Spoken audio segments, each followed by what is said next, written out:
Hello everyone, welcome to bookless IQ. और इस video में हम डिस्कस करेंगे 12 जनवरी 2021 का करंट अफेयर, यानी 2021 का। आज क्या है? आज है youth day, national youth day. 12 जनवरी को मनाते हैं हम राष्ट्रीय युवा दिवस, और यह मनाते हैं हम स्वामी विवेकानंद जी के जन्मदिन पर। तो ये भी आपको याद रखना है। और इस वीडियो के एंड में मैंने स्टैटिक जीके का पार्ट है वो इंक्लूड किया है, तो आप इस वीडियो के एंड तक बने रहें। चलिए शुरू करते हैं। तो सबसे पहला क्वेश्चन है, किस भारतीय प्रौद्योगिक संस्था ने हाल ही में अपना पहला दीक्षांत समारोह शुरू किया है? तो पहला दीक्षांत समारोह किया है आईआईटी जम्मू ने। ऑप्शन ए करेक्ट होगा। अगर इसके बारे में बताएं तो इसकी घोषणा हुई थी 9 जनवरी 2021 को। इन्होंने कहा है कि हाइब्रिड मोड पर हमारा पहला दीक्षांत समारोह आयोजित किया जाएगा, और इसमें इन्होंने कंप्यूटर विज्ञान, engineering, mechanical engineering, electronic engineering, इनमें इन्होंने कुल 79 छात्रों को बीटेक की डिग्री प्रदान की है। और यह समारोह आयोजित किया था जम्मू में, और आईआईटी जम्मू ने शुरू किया था। बढ़ते हैं नेक्स्ट क्वेश्चन की ओर। नेक्स्ट क्वेश्चन है, मोदी इंडिया कॉलिंग 2021। तो ये एक पुस्तक का नाम है, मोदी इंडिया कॉलिंग 2021। इसका विमोचन किसने किया? तो इस पुस्तक का विमोचन किया है आदेश गुप्ता ने। अगर इनके बारे में बताएं तो आदेश गुप्ता है वो दिल्ली के भाजपा अध्यक्ष हैं, और इनके द्वारा ही इस पुस्तक का विमोचन किया गया प्रेस क्लब ऑफ इंडिया में। मोदी इंडिया कॉलिंग 2021 यह पुस्तक है जो भाजपा के एक नेता है जिनका नाम है विजय जोली। इनके मौलिक विचार है वो इस पुस्तक में लिखे गए हैं। अगर अतिरिक्त इस पुस्तक के बारे में जानें तो 16वें प्रवासी भारतीय दिवस के अवसर पर मोदी इंडिया कॉलिंग 2021 को एक कॉफ़ी टेबल बुक के रूप में जारी किया गया है, और इसमें प्रधानमंत्री की 107 विदेशी द्विपक्षीय यात्रा के दौरान जो भी तस्वीरें खींची गई है उनको इस पुस्तक में दर्शाया गया है। बढ़ते हैं नेक्स्ट क्वेश्चन की ओर। बिंदु सागर सफाई परियोजना। देखिए, सफाई और स्वच्छता से रिलेटेड जितनी भी योजना परियोजना चलती है वो वेरी इंपॉर्टेंट होती है। तो बिंदु सागर सफाई परियोजना का शुभारंभ किस राज्य में किया गया? तो यह किया गया है उड़ीसा में। उड़ीसा राज्य ने बिंदु सागर सफाई योजना शुरू की गई है, और उड़ीसा के मुख्यमंत्री है नवीन पटनायक। इन्होंने भुवनेश्वर से बिंदु सागर सफाई परियोजना शुरू की है, और इस योजना का जो प्रोजेक्ट लिया है वो उस कंपनी का नाम है इंडियन ऑयल कॉरपोरेशन लिमिटेड। इन्होंने झील, नहरें, इनके पुनर्द्वार की सफाई के लिए 70 लाख रुपए खर्च करेगी। बढ़ते हैं नेक्स्ट क्वेश्चन की ओर। नेक्स्ट क्वेश्चन है, हाल ही में तुर्लापति कुटुंबा राव तुर्लापति कुटुंबा राव इनका निधन हो गया। ये किस क्षेत्र से जुड़े हुए थे या संबंधित थे? तो ये थे एक मैसूर पत्रकार थे, और ये आंध्र प्रदेश से बिलोंग करते हैं। तो आपको ये भी याद रखना है। अगर इनके बारे में बताएं तो तुलाराम प्रतिष्ठित पद्म श्री पुरस्कार से सम्मानित हो चुके हैं। इन्हें 2002 में पद्म श्री पुरस्कार मिला था, और ये तेलुगु के पहले पत्रकार थे। ये भी आपको याद रखना है। बढ़ते हैं नेक्स्ट क्वेश्चन की ओर। नेक्स्ट क्वेश्चन है, हाल ही में अभिनव दीवार पेंट लॉन्च किया गया है जिसका नाम है खादी प्राकृतिक पेंट। यह अपनी तरह का पहला इको फ्रेंडली पेंट है। यह किस मंत्रालय ने शुरू किया है? तो यह किया है लघु मध्यम उद्यम मंत्रालय और सड़क परिवहन मंत्रालय, यानी ऑप्शन डी, दोनों मंत्रालय ने लॉन्च किया है, बी और सी। अगर इस पेंट के बारे में बताएं तो यह पेंट मुख्य रूप से गोबर और पेंट की प्रभावी लागत और गंधहीन मटेरियल से बने हैं। इसमें एंटी फंगल, एंटी बैक्टीरिया के गुण हैं। यह इको फ्रेंडली पेंट है जो अपनी तरह का पहला पेंट है जिसका नाम है प्राकृतिक खादी खादी प्राकृतिक पेंट। और यह जो विकसित किया है यह खादी और ग्रामोद्योग के द्वारा विकसित किया है। इसे लॉन्च किया गया है। सड़क परिवहन मंत्री और राजमार्ग मंत्री कौन है? नितिन गडकरी। इनके द्वारा इसे लॉन्च किया गया है। अगर विकसित की पूछे तो आपको करना है खादी और ग्रामोद्योग आयोग के द्वारा। बढ़ते हैं नेक्स्ट क्वेश्चन की ओर। नेक्स्ट क्वेश्चन है, केंद्र सरकार ने 16 जनवरी को कोविड-19 टीकाकरण अभियान शुरू किया है। यह किस राज्य या केंद्र शासित प्रदेश से शुरू होगा? तो कोविड-19 टीकाकरण अभियान है, इसमें टीकाकरण किया जाएगा और यह शुरू किया गया है जम्मू कश्मीर से। ऑप्शन ए करेक्ट होगा। जम्मू कश्मीर के जो लेफ्टिनेंट गवर्नर है वो है मनोज सिन्हा। इन्होंने घोषणा की है कि हम 16 जनवरी से गवर्नमेंट मेडिकल कॉलेज जम्मू से कोविड-19 टीकाकरण अभियान को शुरू करेंगे। और केंद्र शासित प्रदेश में 2700 लोगों को 27 स्थलों, मतलब जो बाद में 1000 से अधिक हो जाएंगे, अभी तो इतने ही 2700 लोगों को 27 स्थलों पर भेजा जाएगा एक दिन में टीकाकरण के लिए। तो ये भी आपको याद रखना है। बढ़ते हैं नेक्स्ट क्वेश्चन की ओर। Very very important. हाल ही में किस तारीख को सड़क सुरक्षा सप्ताह मनाया गया? सड़क सुरक्षा सप्ताह ये मनाया जाता है सड़क एवं राजमार्ग परिवहन मंत्रालय द्वारा, और ये अभी अभी मनाया गया है 11 से 17 जनवरी को। 17 जनवरी तक चलेगा, यानी अभी भी चल रहा है। आज 12 जनवरी है और यह अभी चल रहा है।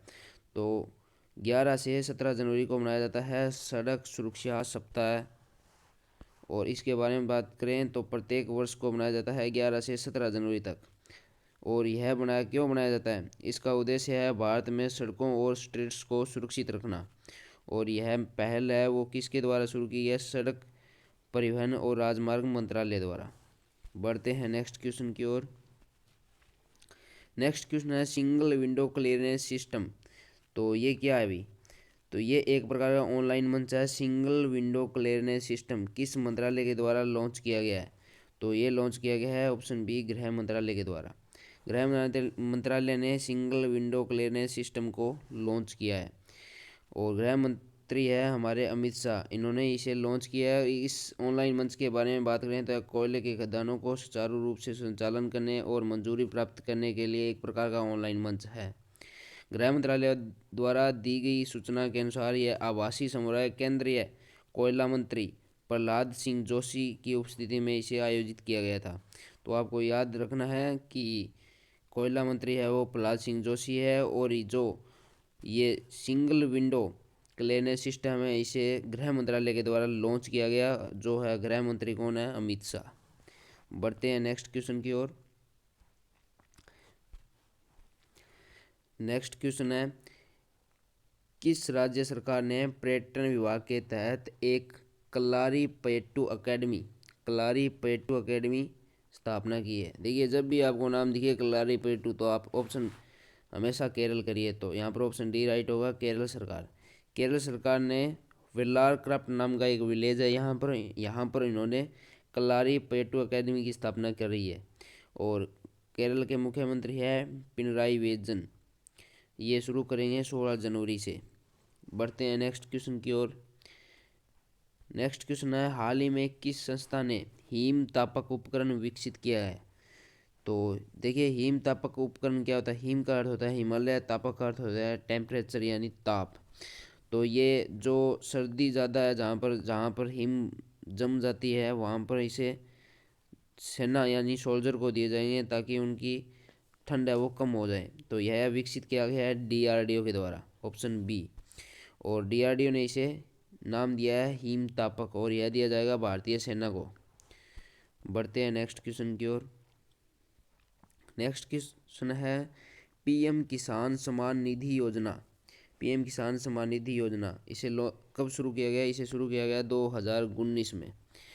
तो इस योजना के तहत 31 जुलाई 2020 तक कितने करोड़ रुपए का भुगतान किया गया है? तो 31 जुलाई 2020 तक इसकी गणना की गई। तो इसमें जो भुगतान किया गया है वो है 1364 करोड़ रुपए, ऑप्शन बी। और इस योजना के तहत प्रत्येक किसान को प्रति वर्ष 6,000 रुपये दिए जाएंगे, वो भी 3 समान किस्तों में। प्रत्येक किस्त 2-2 हज़ार रुपये की है और 6,000 रुपये प्रत्येक वर्ष दिए जाएंगे।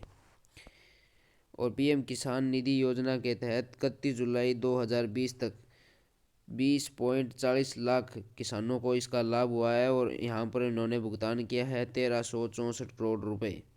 और यह जो योजना है वो है केंद्र सरकार की केंद्रीय कृषि मंत्रालय के अधीन आती है, और इसे जनवरी 2021 में डाटा जारी किया गया था। और इस योजना को शुरू किया 2019 में। बढ़ते हैं नेक्स्ट क्वेश्चन की ओर। नेक्स्ट क्वेश्चन है, हाल ही में अपने ग्राहकों के लिए किस संस्था ने विशेष पुनर्द्वार अभियान शुरू किया है? विशेष पुनर्द्वार अभियान शुरू किया है LIC ने। और LIC ने अपने जो कस्टमर हैं उनके लिए विशेष पुनर्द्वार अभियान शुरू किया है। इस अभियान में यह जागरूकता बढ़ाएगी कि इंश्योरेंस की क्या जागरूकता है द्वार द्वार पर जाकर। तो इसका नाम ही ऐसा ही है, विशेष पुनर्द्वार अभियान। बढ़ते हैं नेक्स्ट क्वेश्चन की ओर। किस राज्य सरकार ने मकान मालिक और किराएदार के बीच विवाद को कम करने के लिए कानून को प्रस्ताव यानी पारित करने की योजना बनाई है? तो मकान मालिक और किराएदार है, इनके बीच अक्सर किराए को लेकर विवाद उत्पन्न हो जाता है। तो इस समस्या को कम करने के लिए उत्तर प्रदेश सरकार ने यह कानून को प्रस्ताव किया है। तो इसका आंसर होगा ऑप्शन ए, उत्तर प्रदेश। बढ़ते हैं नेक्स्ट प्रश्न की ओर। नेक्स्ट क्वेश्चन है, किस राज्य ने महिलाओं के लिए सार्वजनिक शौचालय में एक पीरियड रूम की स्थापना करेगी? तो इसका राइट आंसर होगा ऑप्शन ए, महाराष्ट्र। अगर इस योजना के बारे में बताएं तो महाराष्ट्र सरकार एक सार्वजनिक शौचालय में एक पीरियड रूम की स्थापना करेगी और इसका उद्देश्य है मलिन बस्तियों में रहने वाली महिलाओं को मासिक धर्म स्वच्छता की सुविधा प्रदान करना। तो यहाँ पर आपको याद रखना है, यह ठाणे शहर से शुरू होगी। Next question very very important. 26वीं कोलकाता अंतर्राष्ट्रीय फिल्म महोत्सव का उद्घाटन किसने किया है? इसका उद्घाटन हर बार नरेंद्र मोदी जी करते हैं, बट अब की बार ऐसा नहीं हुआ है। अब की बार किया है ममता बनर्जी ने। और ममता बनर्जी है, ये है पश्चिम बंगाल की मुख्यमंत्री। पश्चिम बंगाल की मुख्यमंत्री ने 26वें, आपको ये भी याद रखना है, 26वां जो अब की बार बनाया गया 2021 में, वो है 26वां कोलकाता अंतर्राष्ट्रीय फिल्म फेस्टिवल। तो इसका उद्घाटन किया था ममता बनर्जी ने और इसमें भाग लिया था पश्चिम बंगाल के ब्रांड एम्बेसडर है शाहरुख खान, इन्होंने इसमें भाग लिया था। तो ये आपको याद रखना है। नेक्स्ट क्वेश्चन है वेरी वेरी इंपॉर्टेंट। चेन्नई बंदरगाह कोस्टल रिसर्च व्हीकल, इसका नाम है सागर अन्वेषिका, इसका अनावरण किस मंत्री ने किया है? तो इसका राइट आंसर होगा ऑप्शन बी, डॉक्टर हर्षवर्धन ने। तो ये क्या होते हैं, देखिए अभी तक 6 रिसर्च वेसल्स को शुरू किया गया है और इनका काम होता है कि महासागर में जो रिसर्च करना।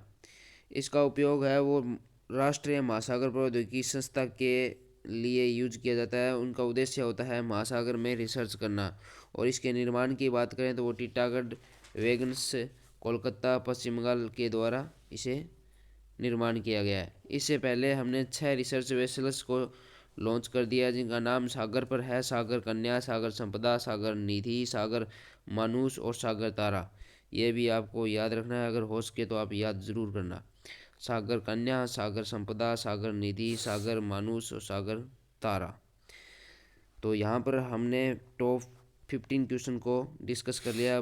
डिस्कस करते हैं स्टैटिक जीके का पार्ट। और इस सीरीज़ से आपको डेफिनेटली बेनिफिट मिलेगा क्योंकि ये सीरीज़ है वो एग्ज़ाम में आ चुकी है और जो मैंने क्वेश्चन लिया है यहाँ पर वो एग्ज़ाम में आए हुए हैं। तो यहाँ पर लिए हैं मैंने पॉलिटिक्स के। तो चलिए शुरू करते हैं। सामान्य ज्ञान का आज का पहला प्रश्न है, राज्य परिषद के अध्यक्ष और उपाध्यक्ष से संबंधित प्रावधान किस अनुच्छेद में दिए गए हैं? तो ये दिए गए हैं 89 यानी 89 के अनुच्छेद में परिषद के अध्यक्ष, राज्य के परिषद के अध्यक्ष और उपाध्यक्ष के बारे में बताया गया है। लोकसभा के सभापति और उपसभापति किस अनुच्छेद में बताए गए हैं? तो वो बताए गए हैं 93 यानी 93 अनुच्छेद में। नेक्स्ट, संसद शौचालय से संबंधित प्रावधान 98 में बताया गया है। वेरी वेरी इंपॉर्टेंट है। विधेयक को प्रस्तुत करने और पारित करने से संबंधित जो संवैधानिक प्रावधान है वह किस अनुच्छेद में बताए गए हैं? तो ये बताए गए हैं अनुच्छेद 107 में। कुछ मामलों में दोनों गृह सभा की संयुक्त बैठकें संवैधानिक अनुच्छेद में बताई गई है। तो ये बताई गई है संवैधानिक अनुच्छेद है 108। तो ये क्वेश्चन थे, हमने डिस्कस कर लिए हैं। अगर आपको वीडियो पसंद आए तो आप वीडियो को शेयर कर सकते हैं। Thank you watching this video. Have a nice day and you can visit this channel every day.